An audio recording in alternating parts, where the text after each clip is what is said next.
Om Sahana Bhavatu Sahanau Bhunaktu Sahaviryam Karamavahai Tejasvinavadhitamastu ma Vidvishavahai.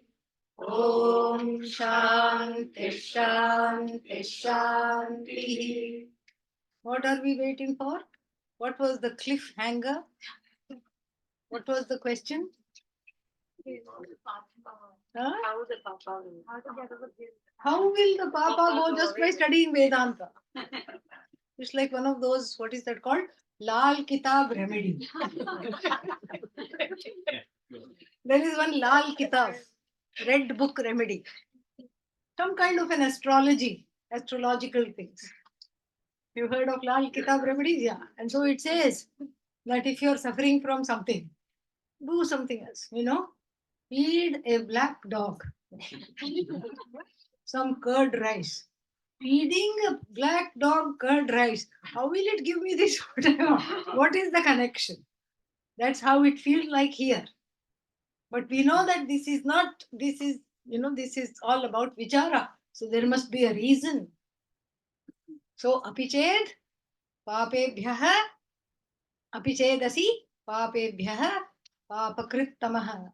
Papakrittamaha means you are a papi of all papis. If hypothetically, oh Arjuna, you are the papi of all papis. You put all the papis and then on a what should I say, on a sieve, and you filter them. And let's say many of them fall off. The one that remains there, not filtering, is called the papi of all papis. The worst offender, even if you are. Sarvam jnana plaveneva vrijnam. Vrijnam means the sea, an ocean of papa you will easily cross with the help of what? The boat of knowledge. The boat of knowledge will make you cross the ocean of papa, aka ocean of samsara, which is really what? A notion of samsara. That knowledge which reduces the ocean to but a notion is Vedanta. Because I don't know, I think of it as an ocean, but actually what is it? My own notion. Nonsensical, wrong notion. This is the problem. I take the notion to be ocean because I don't know the truth, I don't know the reality of myself, and so therefore all small problems become huge. When I buy into that smallness, when I just get connected to that smallness, this is what happens. Therefore, the only thing to do is become big. When I become big, not growing sideways, many ways of becoming big, especially at these rich retreats. So, when I become big inside, when the heart grows big enough to accommodate galaxies, then all the problems are small. There is a book called Gulliver's Travel.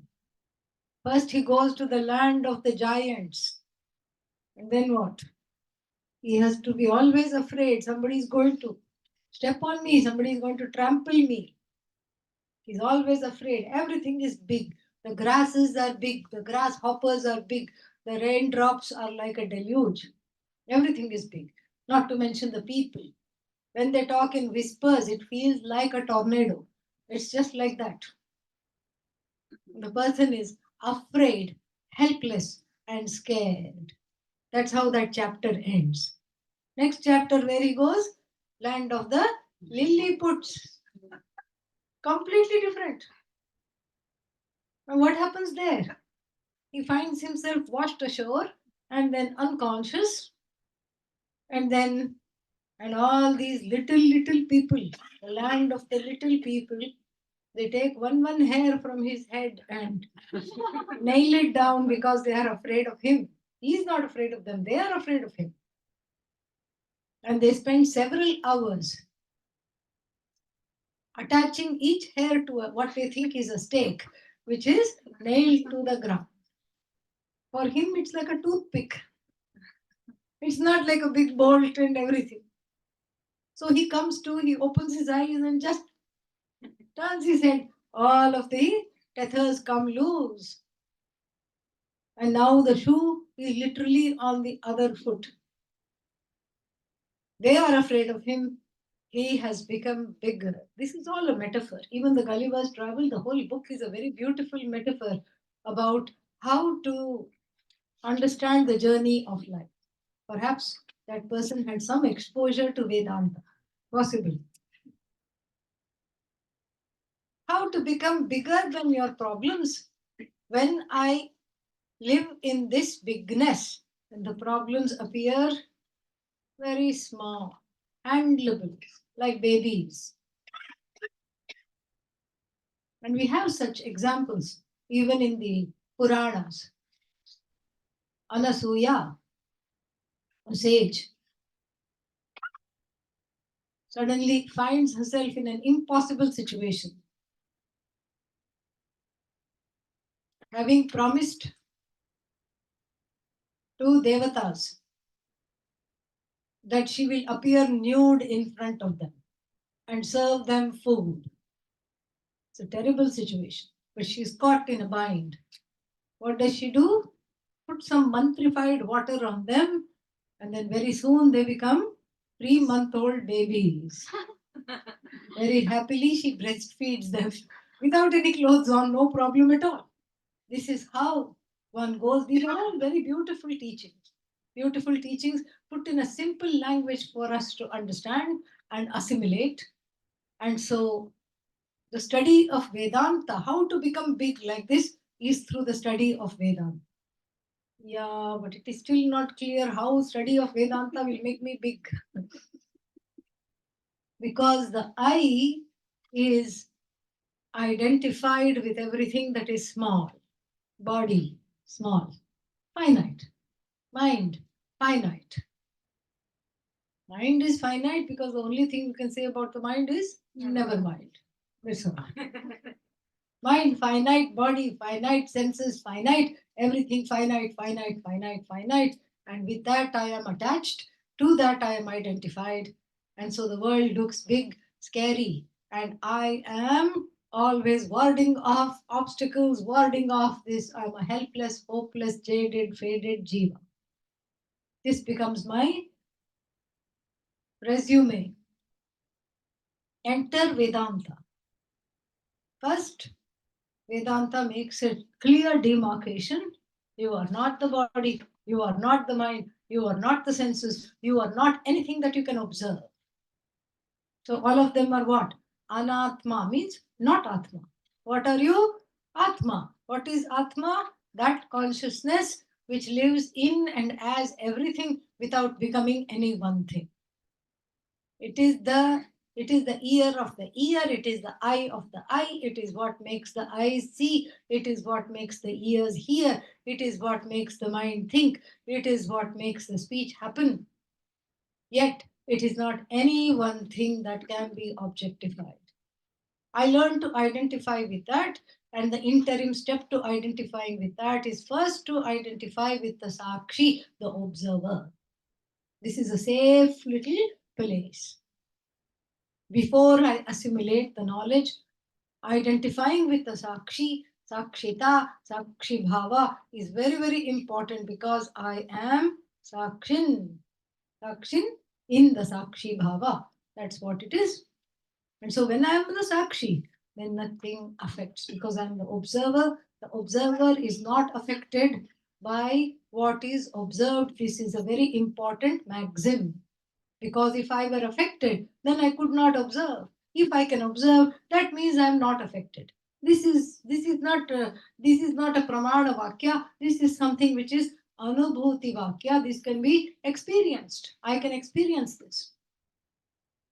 If I am affected, I will not be able to witness it.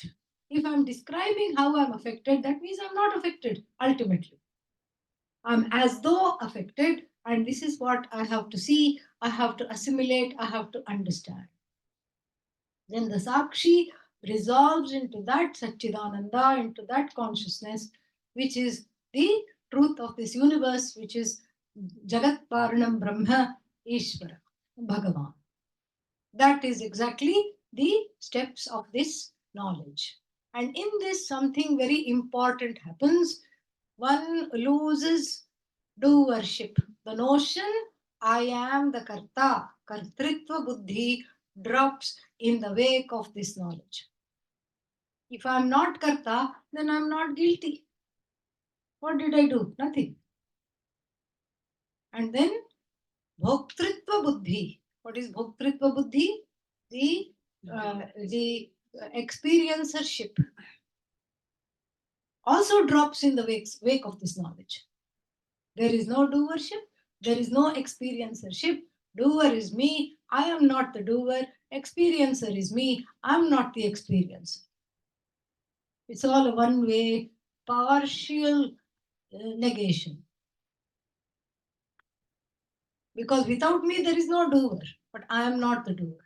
I sustain the doer without doership. I sustain the experiencer without becoming one myself. So then, if there is no doership, then I am not subject to guilt. But what is the proof I am not the doer? Just go to sleep. Not right now. Little caveat. In sleep, do you feel guilty? No. Exactly. In sleep, there is no guilt. In sleep, do you feel hurt? No. There is no experience of hurt. There is no feeling of guilt. So one is free of doership. One is free of experiencership. Totally.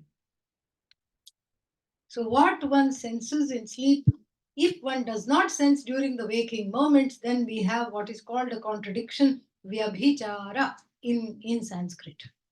This vyabhichara has to be resolved. Which is real?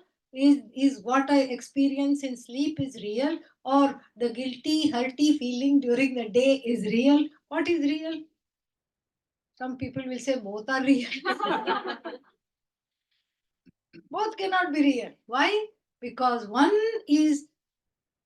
ishyate, meaning one is the one that I want to be. And ask anybody anywhere in the world, do you want to be guilty? No. Do you want to be hurt? No. How do you know that you don't, that is the ideal? I don't want to suffer pangs of guilt. How do you know? Because somewhere, somehow, there is this understanding, even without studying Vedanta, that this is the ideal state of affairs. I'm not supposed to be plagued by guilt or hurt. I am supposed to be happy, free of guilt, free of hurt. This is already understood. This is already known. And therefore, this is what Vedanta teaches one to discover in the wake of this knowledge. Before this knowledge, in order to assimilate dharma and be accountable for one's actions, because to have this understanding that I am not a karta requires a background of dharma. Otherwise, it will be every serial killer's defense. Not guilty, Your Honor. By Bhagavad Gita 4:26. This won't fly. So one has to be accountable for one's action. One has to say, I'm sorry. One has to take responsibility for one's feelings. One has to, in other words, one has to understand the nature of proper doing before one can see the truth of oneself as free of doing altogether. We cannot mix the paramarthika with the vyavaharika, the levels, the absolute level where there is no doership cannot be mixed with the everyday, where there has to be some accountability. Until one is ready, the two cannot become one. When one is ready to assimilate this knowledge, there is no two, there is no vyavaharika, there is only paramarthika. Vyavaharika means the empirical reality just drops in the wake of which knowledge.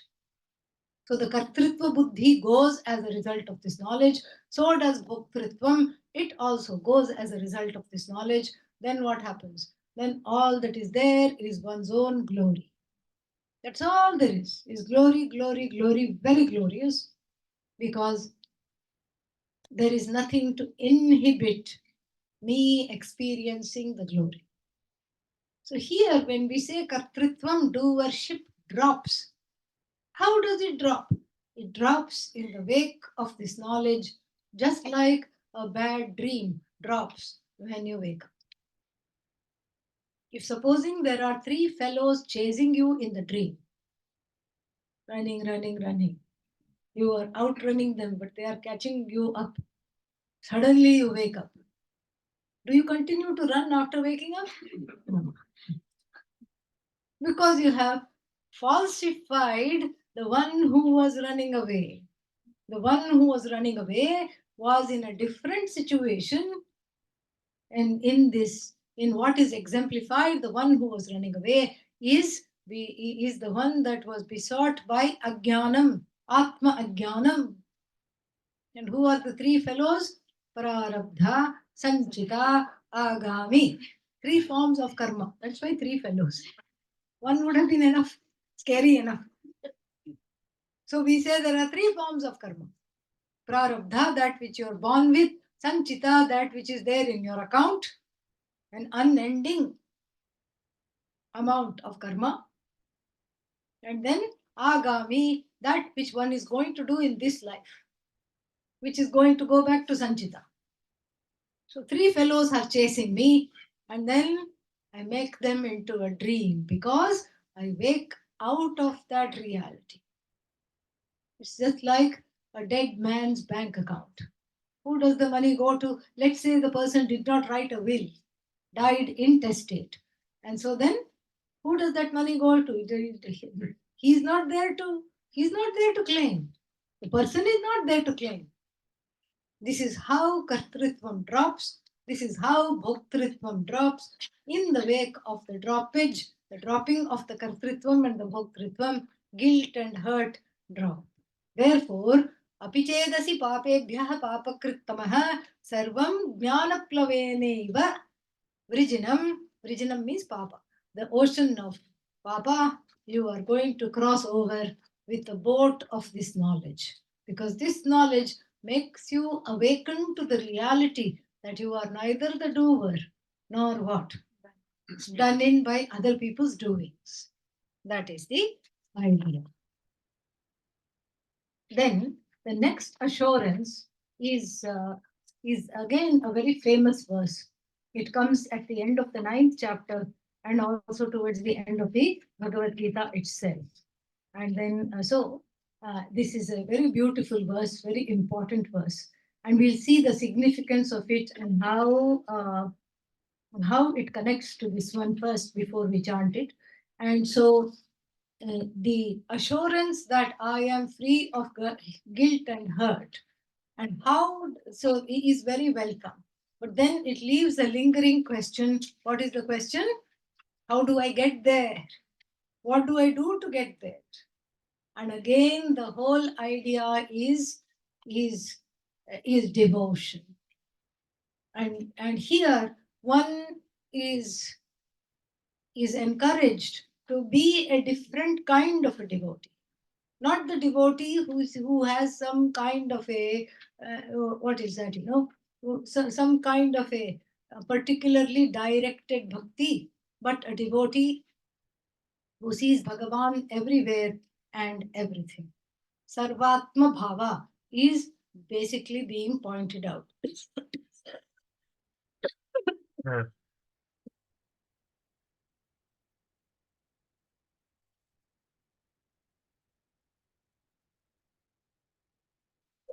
Yeah.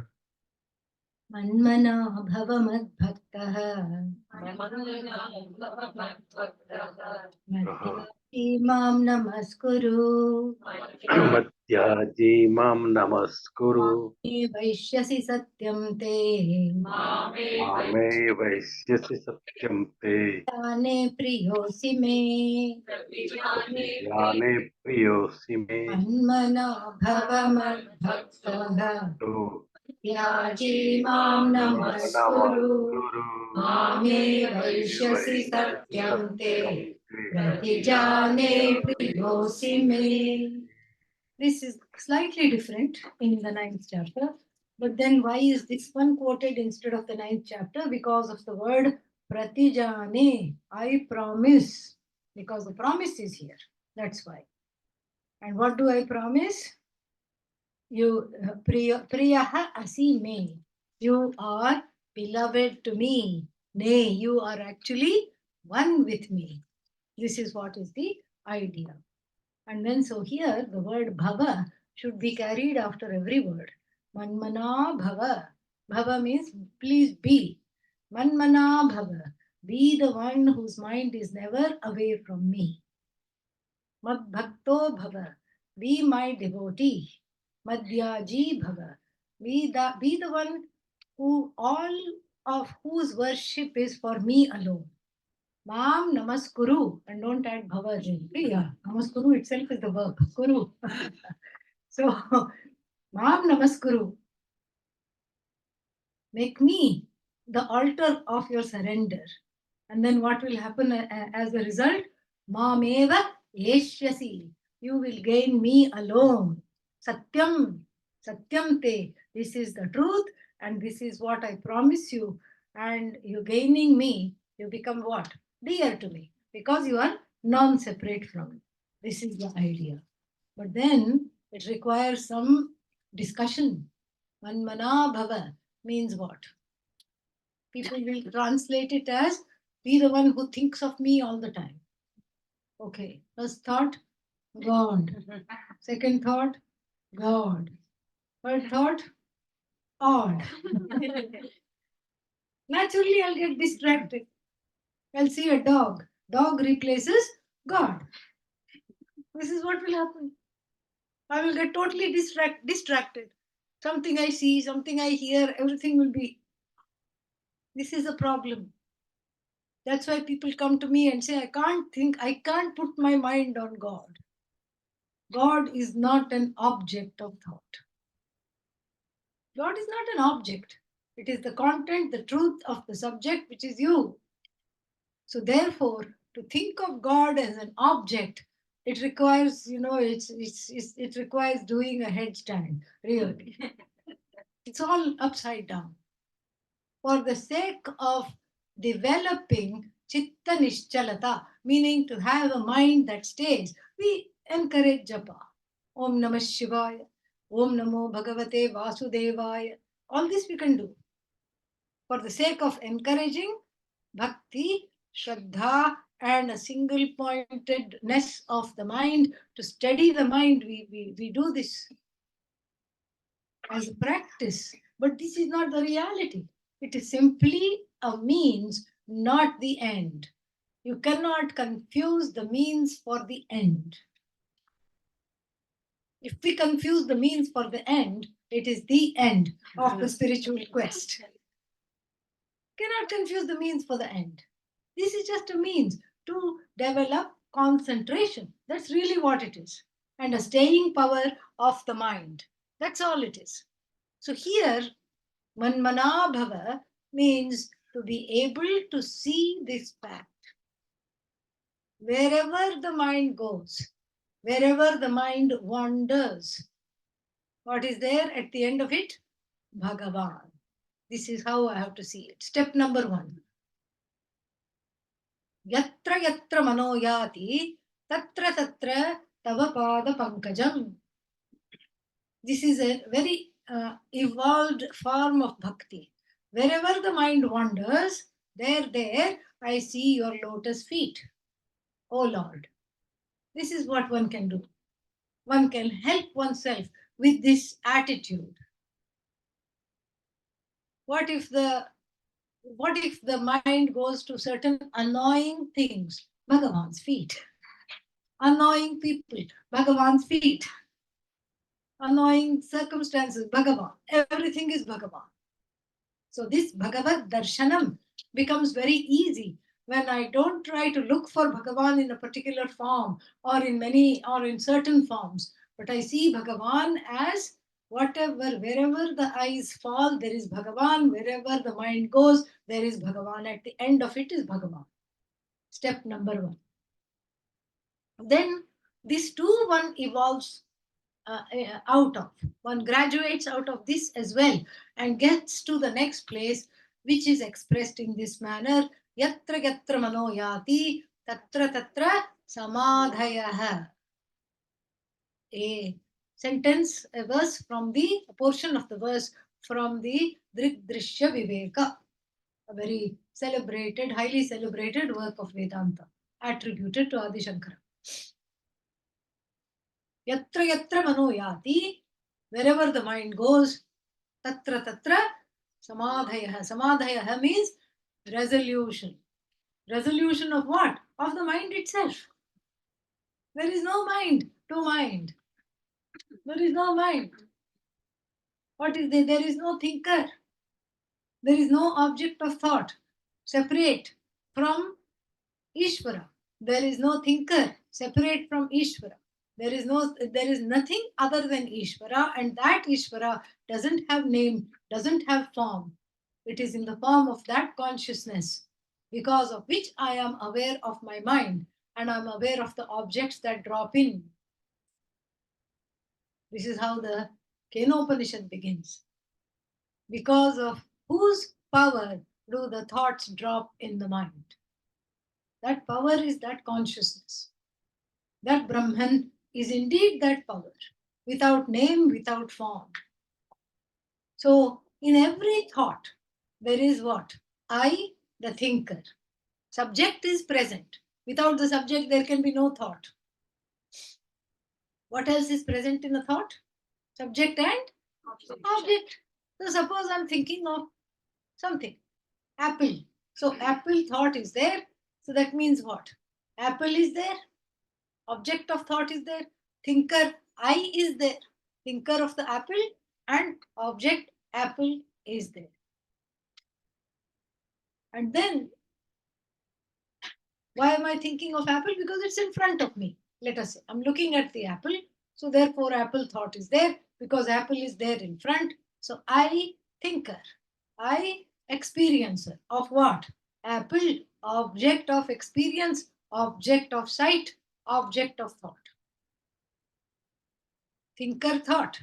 Seer, seen. How does the seen come to light and become one with the seer? Because of the eyes. If it is a sound that is being objectified, we can say ears. The bell that rings.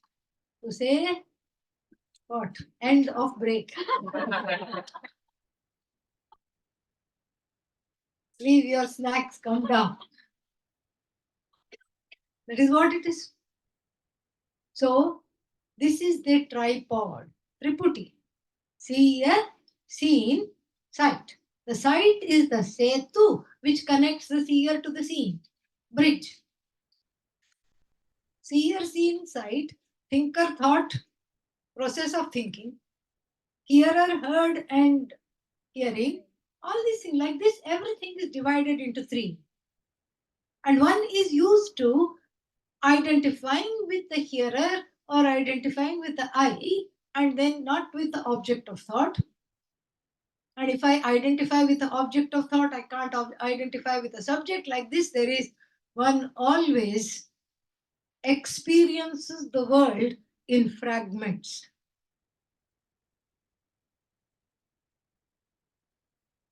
Yaha saukhyam buddhi lesha leshatah anubhuyate. That is the Manisha Panchakam, it is talked about.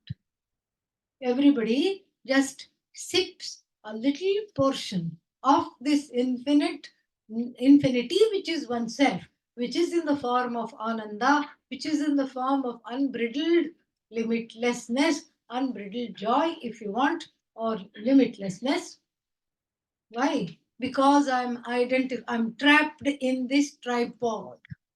Seer, seen, sight, hearer, heard, hearing, object, subject, and that which connects the subject and object, usually a means of knowledge.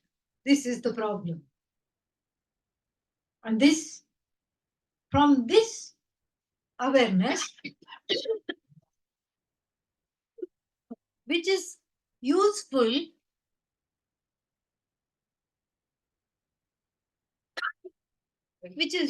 for transactions. It is useful for give, take, and so many kinds of transactions in the universe. It is not useful for paramarthika, self-knowledge. I have to drop this. How to drop this? To see myself in everything.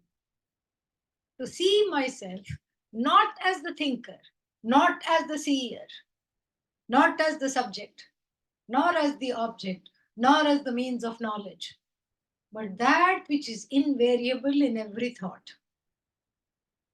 That consciousness which lights up the thinker, which lights up the object of thought, which lights up the means of knowledge, which connects the subject to the object. That is what I am. I am that consciousness which is neither thinker nor object of thought, nor the thinker, nor that which connects the two. Same thing. I'm not the seer, I am not the seen, I am that which lights up both the seer and the seen and the act of seeing itself. I am all of them without being any one of them. Manmana bhava. This is how one can follow this injunction, because it's an imperative. It's in the imperative mode. Bhava. Imperative means it has to be done. It's an order. How can I follow this injunction?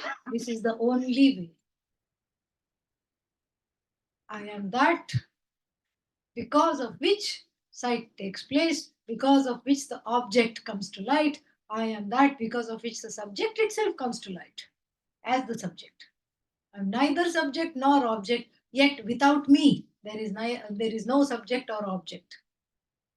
Yatra yatra mano yati, tatra tatra tava pada pankajam. First step, second step, tatra tatra samadhaya. There is nothing separate from this consciousness. Everything resolves into this consciousness. Everything, seer, sight, seen, emerge as though from this consciousness, sustained by this consciousness, resolve into this consciousness. This is what is Bhagavan. This consciousness is Bhagavan, this consciousness is me. This is where I have to walk over the I from that finite mess with which I have identified to this truth. Manmana bhava. And that is the essence of bhakti. Mad bhakto bhava.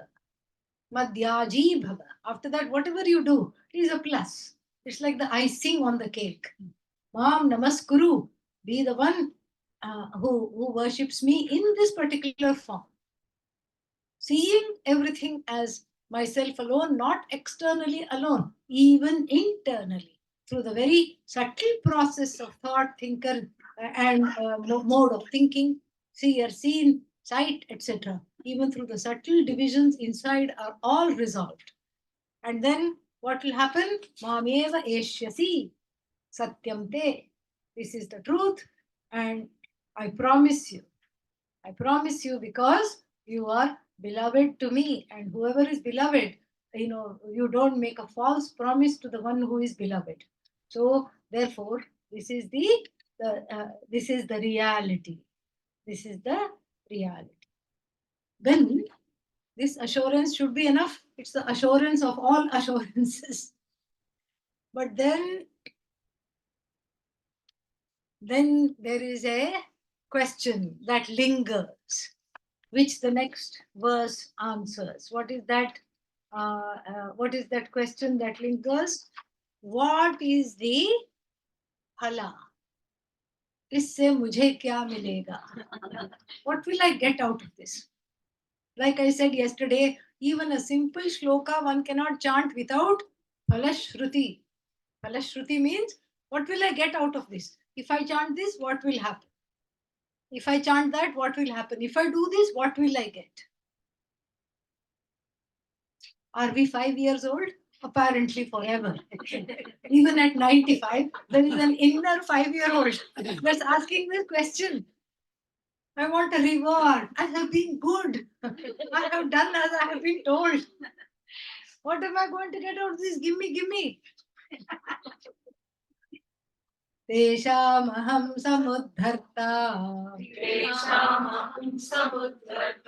मृत्युसंसारसागरात् सागरात् चिरात् पाठ चिरपार्थ वेशितचेतसाम्. मय्यावेशितचेतसाम्. So here also, this verse has a double function. First, it gives the phalashruti of this knowledge. What you will get as a result of studying Vedanta, it gives. And the second function that it does is that it assuages the savior mentality. I still want to be saved. I want to be saved. I'm afraid. There is so much death. There is so much sickness. There is so much poverty, disease, all these things. I don't know what's going to happen to me. I want to be saved. What to do? What to do? What to do? Please help. Tesham, for these people who the Manmana Bhavas, for the people who have assimilated the previous verse and the purport of the previous verse, for them I become the savior. Samuddharta. Samyak uddharta. To take up, take away. I take them, I lift them out of what? Out of the festering ocean of death. I lift them out of death. How does Bhagavan lift these people out of death who are studying Vedanta and internalizing this vision? It's not physical death. Physical death happens to what? Not to me, but to whom? Body. Body dies. Because jatasya hi dhruvo mrityuhu dhruvam janma mritasya cha.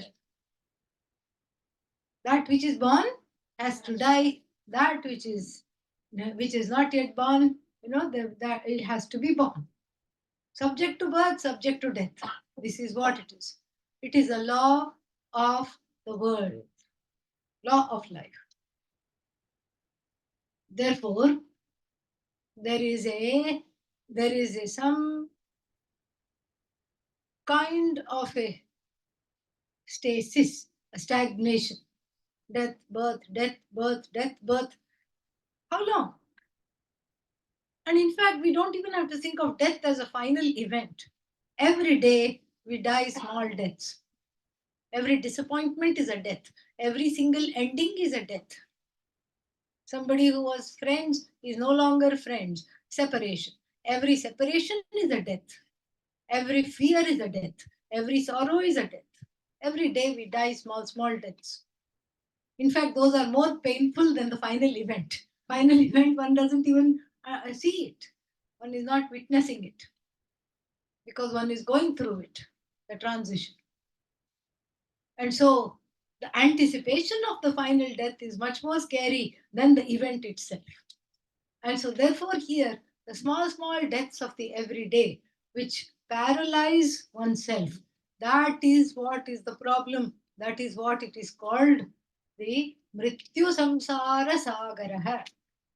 The ocean of what? Mrityu.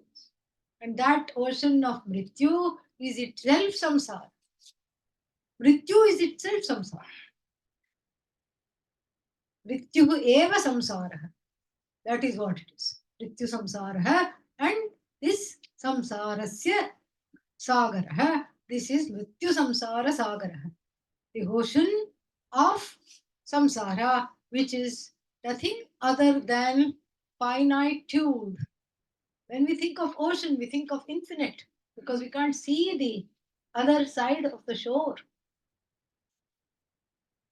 And so we think the ocean is infinite. But the ocean lends itself to the metaphor of samsara very easily because it is like samsara. Why? Because like samsara, the ocean is finitely infinite. Or rather, infinitely finite. Either way you can take it. infinitely finite. I keep seeking, seeking, seeking, seeking, and the seeking is infinite. And what am I seeking? All finite things and wanting to make them to become infinite. This whole becoming world, this becoming life is samsara. And there I am festering. Everybody's name should be Sam. What kind of Sam? Plot Sam, Jet Sam. Everybody is a Sam in Samsara. Okay, yes. That's what it is. Everybody is a flat Sam and a jet Sam, a piece of drifting wood. That's why it's called driftwood. Neither reaches the shore nor goes anywhere else. He's just being back and forth, back and forth. No destiny, no destination. TBC, to be continued. Life after life after life after life, wanting, wanting, wanting, not getting, not getting, not getting, wanting, getting, and not being happy, and then again dying away to my own glory without ever having understood it. And so the people who are committed and who have studied Vedanta, who are continuing to study Vedanta, they will be lifted out of this morass called samsara. Mrityu samsara sagarat. Samudharta bhavam. Here, literally the savior. I won't save from what? I won't save you from difficulty or anything like that. People keep asking this. If I study Vedanta, will my life get easier? No. Why didn't you tell us yesterday? Because I wanted you to come today. Why are you telling us in the last session? Because I wanted you to attend the previous session. So my life won't get easier, not necessarily. Will all my difficulties go away? No. Then what will change? You will not succumb to those difficulties. You have changed. Difficulties will come and go. They are because of karma, as though. And once you understand this, you will not succumb to that. Gurunapi dukkhena na vichalyate. The one who is not churned, moved, or challenged even by the biggest of challenges. That is what the gift of this is. If you want to know what the gift of Vedanta is, that you become big enough to have many more problems than you did before Vedanta. Because you can handle them with grace and integrity because you are not the handler. You know that. Nimittamatram bhava savyasachin. 11th chapter, Arjuna is given a very nice epithet. Oh, you ambidextrous one, Savyasachin. You think you can shoot off the arrows on the left hand and the right hand and then conquer the enemy. But you are just an instrument. So when I know I'm not the doer, there is great space to be able to handle many more people, many more things, many more difficulties without succumbing to them. So Teshamaham Samudharta Prityu Samsara Sagarat. So those people who are helping themselves to Vedanta, I will help them see that the infinite that they are seeking is themselves alone, not anything else outside of them. When will you do this? Nachirat. Lord Krishna is the embodiment of diplomacy. Because if Nachirat means not long hence. Not long means what? 3 months, 6 months, 3.5 years, which is the length of one Vedanta course. When? Mum is the word. Not long hence. Because it depends on you. It doesn't depend on Bhagavan. It depends on the readiness. It depends on what you put is what you get. What you put in is what you get. And so therefore it depends on you. And even one cannot say how long it will take. But since the phala is you, it is assured. In fact, it is a siddha vishaya. It is not sadhya vishaya. It is not something to be accomplished. You are not something to be accomplished. You are a self-accomplished fact which has to be discovered. Therefore, Bhagavan can get away by saying, it not long hence, you will see and you will revel in your own glory. Nachirat, not long hence.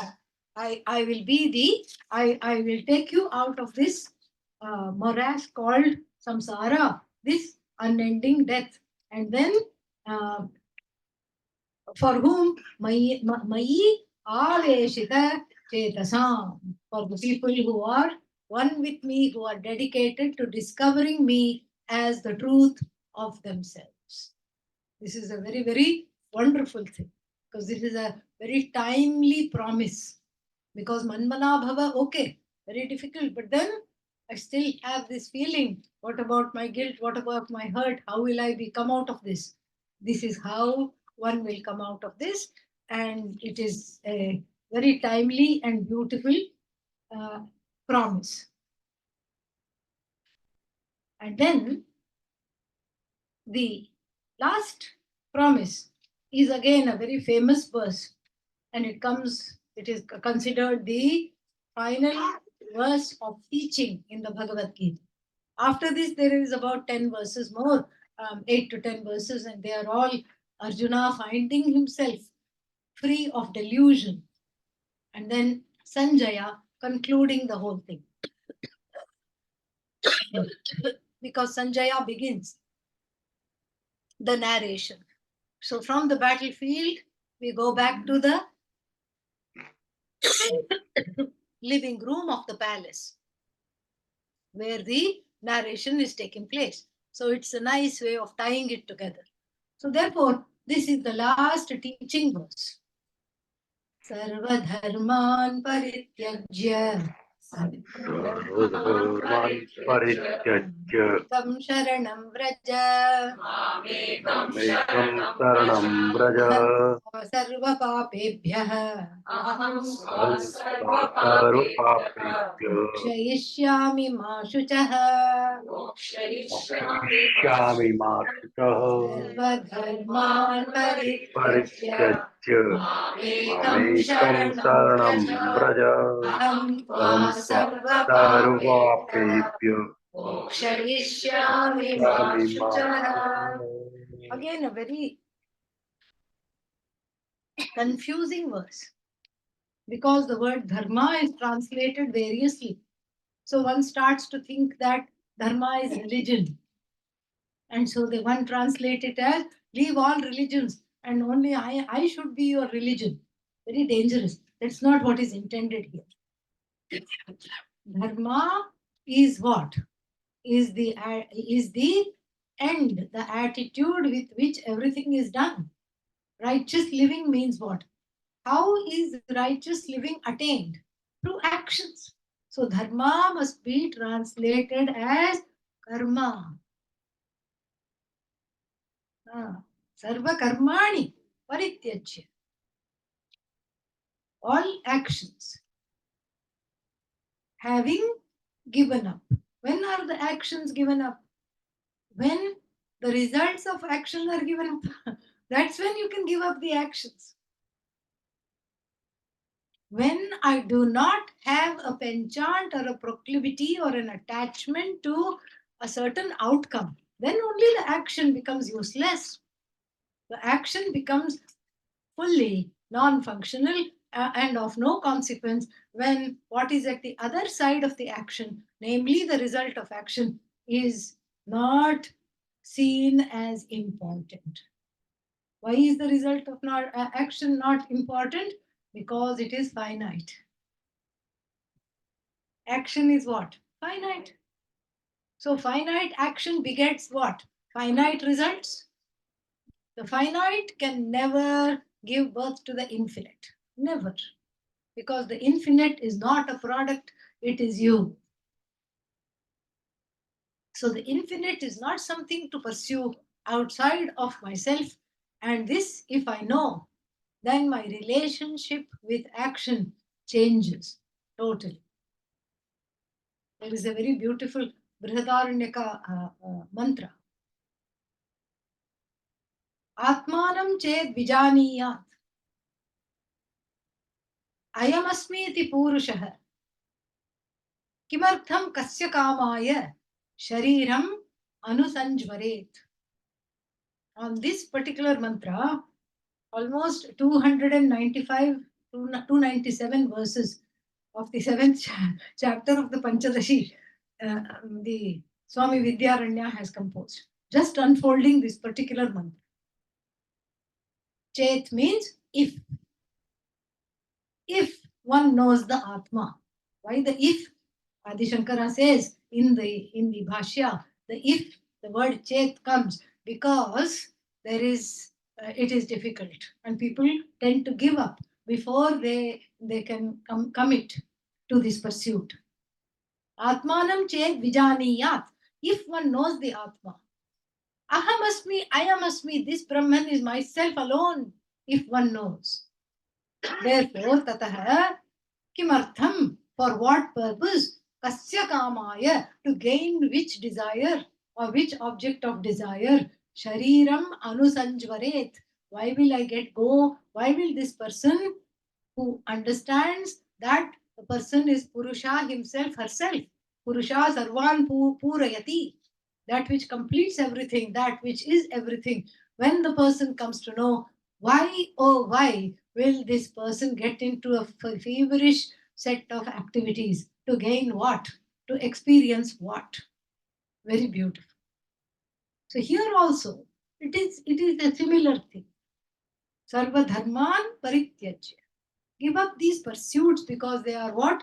Dead end pursuits. It's like going in the car without reading the road sign and understanding this is a dead end. Again the person goes, dead end. Too many dead ends leave one deadened to life itself. One is not able to appreciate. Hopeless, helpless, hapless. So therefore, understand this, Arjuna. Because anything that wherever you go, it's a dead end. You lose the scent. What is the scent? Moksha. You lose the scent and descend into samsara. That's what happens. So therefore, understand that the finite begets finite, and that which is infinite being you, make that the pursuit, and that which is non-separate from me, that alone is the pursuit.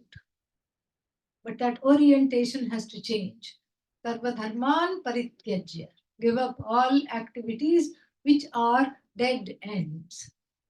How frustrating it is to just turn around, detour, detour, detour, all the time making U-turns, false pursuits, and then dead end all the time, not reaching the destination. This is the problem. Mamekam sharanam vraja. Pursue only that which does not disappoint. Which is what? Mom, myself. Which is what? Not Mr. Krishna or Lord Krishna, but the truth of yourself as Satchidanandam Brahma. Sharanam Vraja. Take refuge. Take refuge means pursue that. That itself is the place of your abode. Your home is nothing but Om. Om is your home. And make that Om, which the Mandukya Upanishad describes in detail as that which is the truth of the universe and that which is free of the universe simultaneously. The universe is loaded onto that, and in connection to the universe, that Om is seen as the cause of the universe. But inherently, it is free of the universe because that universe itself is being a dependent reality, is not counted at all. What Jagat? This is the idea. The word Jagat itself is made of two verbs. Jayate, ja, gacchati, ga, Jagat. Jayate, gacchati, iti Jagat. That which is born and then is gone. Gone is gone. Gone is born. Born, gone is. Is born, gone. All combinations. That's how it is. So don't get caught up in all these pursuits. Mom ekam, and that mom is what? That mom is Tvam. that mom, that me is you. Ekam sharanam vraja. And the result of this pursuit is aham Tvam sarva papebhyah. All the papes. Everything that is there, everything that is perceived, everything that I feel I have done, that I feel I cannot be forgiven, all these things. Mokshayishyami. That is moksha. Freedom from guilt and hurt alone is moksha. There is no moksha other than this. So the Mukta Purusha, the Jnani, is the one that is free from guilt and hurt. How? Not by just telling myself I'm free from guilt and hurt. By dropping the doership. I'm not the doer. I'm not the experiencer. By dropping the doership in the wake of the knowledge, one says, one can truly say, I am free of guilt and hurt. Then what happens? And he says, there is no sorrow anymore. Tatra ko kashokaha ko mohaha ekatvam anupashyataha.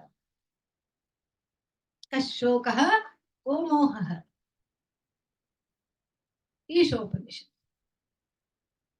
There is a very nice line which says, Tatra means in this Atmajnanam, where is the delusion? Where is the sorrow? For whom? Ekatvam anupashyatah, for the one who sees oneness in everything. So here also, ma shuchaha. No more there is sorrow for you. Ma ashuchaha. Do not grieve. There is no grief at all. And how did the Bhagavad Gita begin? It began with the 11th verse of the second chapter. Ashocyan anmashochastvam pragyavadamscha bhashase gatasuna gatasumscha nanushocanti panditaha. Oh Arjuna, you talk like a pandit, but you don't walk like one. Just is limited to talk. You talk like a pandit, you're giving me all these reasons for not going into this war, etc., etc. But the true sign of the Pandit is what? Pandita does not grieve over that which comes and goes. Because when does something come and go? All the time. What comes and goes? Everything. Everything that you observe comes and goes, except the I, which is the content, the truth of the observer. That's the only thing that doesn't come and go. I am the one which watches everything come and go. And so therefore what? Therefore, you have a choice. You can be caught up in this conundrum of identifying with everything that comes and goes and fall into a pit of sorrow, or you can let me teach you this, lift you out of this. What should I say? The misery of that which is infinitely finite, and then make you understand that you are truly infinite. And then when you see this, there is no more sorrow. It is both a blessing and a reality. It is a blessing for Arjuna who is yet to know this reality. So therefore, by extension, it is a blessing for everybody who is a student of the Gita, that may you know this reality. Very, very beautiful, very poignant set of verses in the form of what? Assurances, promises. Because every promise leads me closer to the truth of who I am, and every promise keeps all the doubts, the ghouls of doubts at bay, all the ghosts of doubts. And then doubts is samshaya, viparyaya, wrong thinking, samshaya, doubts, all kinds of doubts. Pramanagata samshaya, doubts centered on the means of knowledge. Why this knowledge? Why I have to learn only through this? Pramena gata samshaya. What is this Brahman? How can I be Brahman? All these things. Pramana that which is a means of knowledge, prameya, that which is to be gained, to be known. And all these doubts are gone, and then along with the doubts, the vagueness is gone. I understand I'm Brahman, but how to experience it? That is called vagueness. And then what? Sometimes it is just plain error. Somebody was asked after coming out of Pujya Swamiji's class, what did you understand? What was the highlight for you? And that person said, I understand that I am a spark of Brahman. That is not at all what was taught. It was totally opposite, error. So that to make this knowledge free of doubt, vagueness, and error, these assurances go a long way to keep this jiva floundering and to keep this jiva going. It's just like when you want to, there is a wild animal, and then you want to lead it into a, what is that? Into a cage, trap. So you will give a little piece of meat, little treats along the way, and it will follow, finally go in there. So similarly, these assurances are for who? It is for the ahankara, which is like a wild, intractable thing. Oh, okay, yes. Munch. Okay, I'll go a little ways more, a little bit more, little bit more. And finally, the ahankara is trapped. It's not you. You are not trapped. Ahankara is suspended from coming in the pursuit. The ahankara is told that it is not the author of this pursuit. Then it is set free to join the class as a student, not as the agent of this knowledge. The ahankara cannot be the agent of this knowledge. The ahankara is a sevak, the one who is subject to this knowledge. That is what the I notion is. And so the ahankara, which is like a wild thing in the hands of raga and dvesha, is slowly led through these small treats, 8 treats it has taken to its cage. And when it is caged, then it is it is not coming in the way of the pursuit. It is let out, and then it can sit in the back. It can come through the back door. It can be the ahankara, or you can say the mind. The mind can be a place where the knowledge takes place. It is not the agent of the knowledge. It is in service of this knowledge. The mind, the buddhi, the ahankara, and the senses, they are all subserving, and they are all in service of the knowledge. And so these assurances help to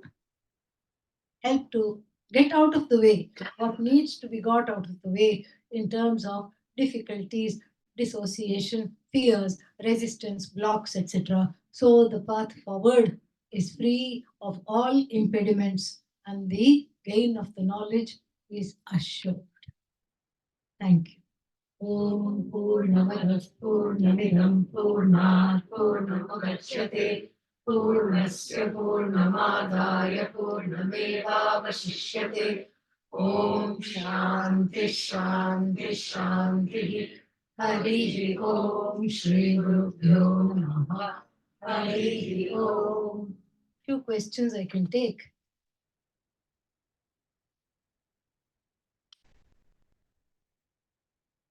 If there are any questions.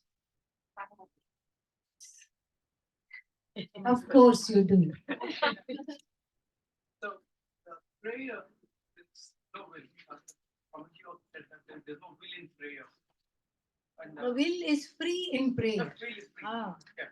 So, but from a TV research which I observed myself many a time, I think you also clarified, but I don't. It's not recollection now. When we go to the temple, we said, so on TV said, I see fathers, I see mothers, I see brothers, sisters, whatever it is, but there's no bhakta in the temple. So when I go as a father and pray, that means my will is not free. It's still I'm going as a father and asking, okay, give this to me, Adhar. So there's a No, the will is free because you need not pray. You can go rob a bank for the sake of your children, but you're not doing that. You're choosing to pray. Yes. So the will is still free in prayer and in reaching out actions. That's why. So the bhava word, manmana bhava, matrudevo bhava. In matrudevo bhava, it says as though God. No. I see. No, not as though God. Oh. Be the one to whom the mother is an incarnation of the Lord. Be the one to whom the Father is an incarnation of the Lord. Not as though. There is no either. Yes. Mahapurusha Samshraya. Mahapurusha means teacher, the one who can explain.